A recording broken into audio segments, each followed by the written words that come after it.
Subscribe गरेर जुड्नुला भन्दै लागौँ आजको भिडियोतर्फ ल्यासको। सबभन्दा पहिला भनेको तपाईँले चाहिँ आफ्नो मोबाइलको चाहिँ डायल प्याडमा जानु होला है त। डायल प्याडमा जानु होला।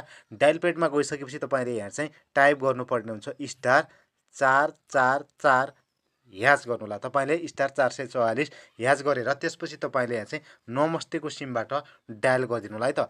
डायल गरिसकेपछि अब तपाईँको यहाँनिर चाहिँ देखाउनेछ थोरै समय एसएसडी कोड रनिङ हुन्छ।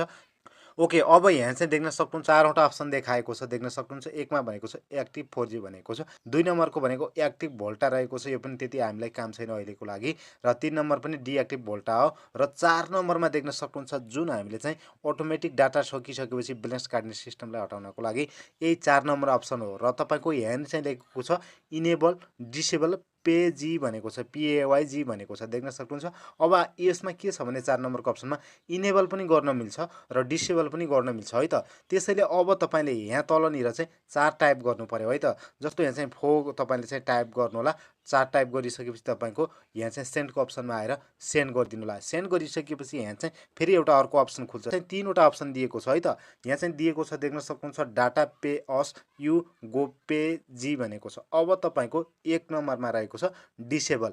अब डिसेबल के हो त, यो म तपाईँलाई सबैभन्दा पहिला बुझाउँछु। इनेबल र डिसेबल र तपाईँको स्ट्याटस लेखेको छ।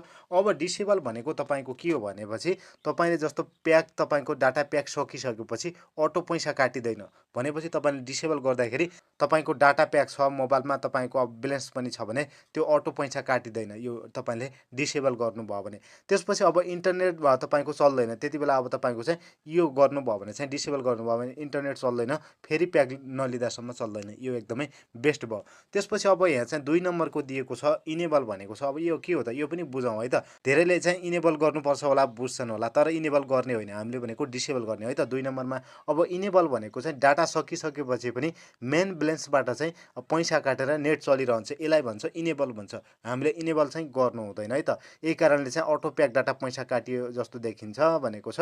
र अर्को 3 नम्बरमा रहेको छ, देख्न सक्नुहुन्छ स्ट्याटस भनेको छ।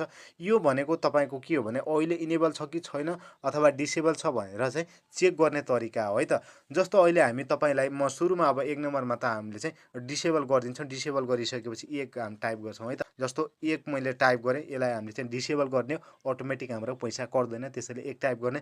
त्यसपछि यहाँ चाहिँ सेन्डको अप्सनमा आएर सेन्ड गरिदिनु है त।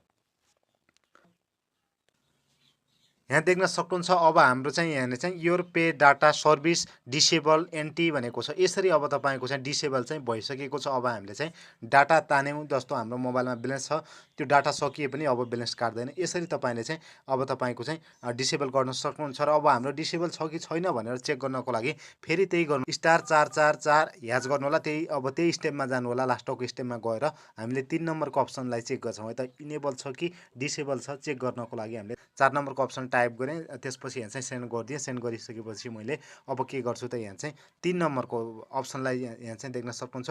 अब हाम्रो इनेबल छ कि डिसेबल छ यहाँ चाहिँ चेक गर्न सकिन्छ है त। सेन्डमा क्लिक गर्छौँ। सेन्डमा क्लिक गरिसकेपछि देख्न सक्नुहुन्छ डिसेबल छ भनेर चाहिँ भनेको छ। अहिले हामीले भर्खरै डिसेबल गरेका थियौँ। डिसेबल गर्नुको अर्थ हो कि तपाईँको चाहिँ अब मेन ब्यालेन्सबाट चाहिँ कट्ने छैन, डाटा प्याक सकिए पनि भनेर भनिएको। त्यसैले तपाईँले 1 नम्बरको अप्सनलाई चाहिँ डिसेबल गरिदिएर